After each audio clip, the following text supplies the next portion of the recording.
Ousted Guinea-Bissau President Umaro Sissoco Embaló has arrived in neighbouring Senegal after being released by the military that overthrew his government early this week. And Senegalese authorities say this transfer followed negotiations that were led by the West African regional bloc, which is ECOWAS, amid rising tensions in Guinea-Bissau. The military seized power on Wednesday, just a day before those provisional results were due from presidential as well as parliamentary elections. And the vote was between President Embaló and political newcomer Fernando Diaz, who had emerged as Embaló's main challenger. And before the coup, gunfire rang out in the capital, Bissau, for about an hour near the Electoral Commission as well as Presidential Palace. The army statement on Thursday stated that he, as well as other top officials, were under the control of the High Military Command. The military has since suspended the elections, blocked the results and sworn in Major General Horta Inta as the transitional president. And it is the 9th coup in West Africa as well as Central Africa in just 5 years. All right, to further unpack this, let's now welcome International Relations Analyst, Ms. Ayesha Kajee. Ayesha, it's always a great pleasure. Welcome to SA Today. So let's get your sentiments on this latest coup now. It's like the 5th one in 9 years or the 9th one in 5 years in Guinea-Bissau. Like, let's talk about the interesting part is that a lot of other countries in the continent are actually in full support of these coup types takeovers from governments who simply refuse to listen to their people. What's your take? I think that any unconstitutional change of power is certain to bring with it a lack of stability and security, and must be questioned as to what the motives behind that coup are. Both the African Union and the regional bloc ECOWAS, as well as countries such as South Africa, have condemned the coup and have urged that the country be returned to a civilian administration as soon as possible. However, this particular coup is interesting in that it is different from the others we've seen in the region over the last 5 to 10 years. As you've said, over the past decade, there have been at least 3 to 4 coups per year, really. So it's been an interesting time, particularly for West and Central Africa. But this particular coup in Guinea-Bissau is different in that the coup took place, as you said, exactly a day before the provisional results of last weekend's parliamentary and presidential elections were due to be announced. And there is speculation among members of both, political analysts as well as just civilians on the ground, that this particular coup is an attempt to maintain the status quo, to maintain Mr. Embaló in power, or to at least keep his inner circle in power, because both the head of the army and the new interim president and the new interim prime minister, who was sworn in over the last couple of days, have all previously been very close allies of Mr. Embaló. So when it looked like he was going to be ousted by this, in this election by his main challenger, Mr. Diaz, they essentially staged a coup and took both Mr. Embaló and Mr. Diaz into custody. Mr. Embaló, as you said, has now been allowed to travel to Senegal, where he has been allowed to enter, and the Senegalese are currently hosting him. But even the Senegalese Prime Minister 2 days ago expressed skepticism about whether this is the typical coup that we've seen elsewhere, where the military takes power, or whether it is actually a political/military ploy to keep Mr. Embaló's allies, the elites that maintained the status quo under Mr. Embaló, to actually keep them in power.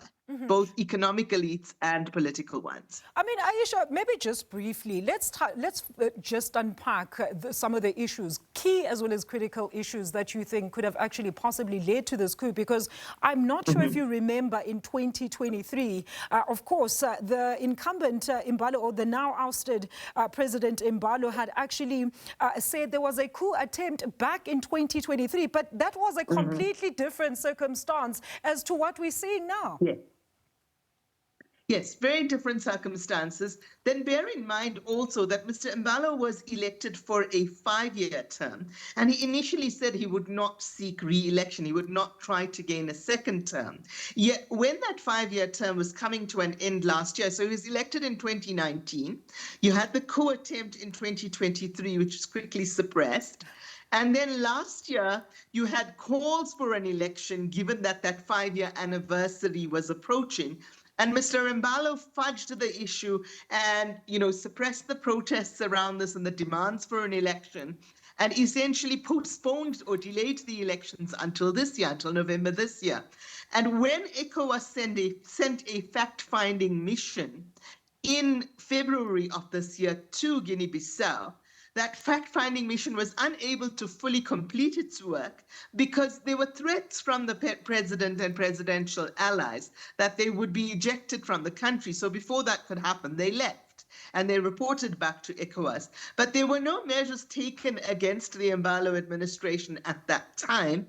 And so we arrived to November, we arrived to last weekend when legislative and presidential elections were held. And it does seem that, it was a very, very close race, according to those observers that were on the ground. There were also observers, from among the African elders. So former Nigerian President Goodluck Jonathan was there. So was a former Mozambican president, etc. And it did seem that this race was very close in terms of the presidential race. And many analysts were predicting that Mr. Diaz would win, albeit by a small majority. But the military took power, allegedly took power, before the election results could be announced. They have now blocked the results from being announced. They have said that there are concerns over security. Remember also that Guinea-Bissau is very much a narco state. It is an interim stop, if you will, on the drug route from Latin America to Europe.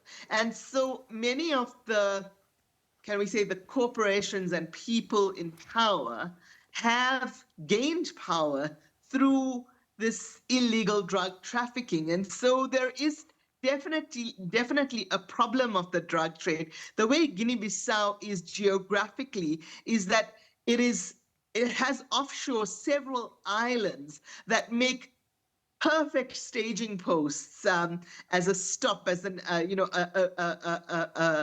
point on the drug route from Latin America, from South America to Europe. So the drug trade issue and the question around security around that and violence around that, etc., and those who benefit from it cannot be totally divorced from the politics of the country, and certainly not from the political economy of the country. Mm-hmm. Unrelated, very quickly, and in closing, Ayesha, there, I mean, you and I were just speaking recently on the war in South Sudan. Of course, we saw the unrest in Tanzania, post-election violence there, where it seems everyone has just forgotten and moved on with their lives, even though there was widespread condemnation of the actual conduct of the incumbent government. So are we likely to see more of these type of coup-style takeovers in most other African countries, do you think?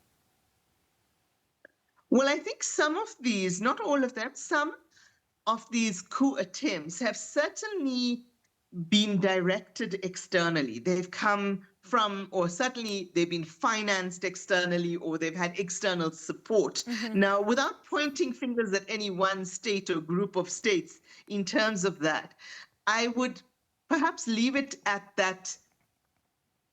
Tanzania, as well as West Africa, is, they have resources that the rest of the world wants. And when those resources are not possible to gain easily through a continuation of colonial agendas, through neo-colonial agendas, then we have attempts to shift the power balance, including attempts at coups. Now, the current Tanzanian administration has also come in for a lot of criticism domestically, particularly for its crackdown on dissent, for the lack of freedom of expression, the lack of freedom of assembly, etc. Whether that is coming entirely from the population or whether it is externally supported is something that bears greater, I think, research and study. Hasn't been done in depth. And that goes too for West Africa in general and perhaps Guinea-Bissau right now in particular. Ayesha, great engagement there. Thank you so much. As always, Ms. Ayesha Kajee is an international relations analyst speaking to us about the coup in Guinea-Bissau.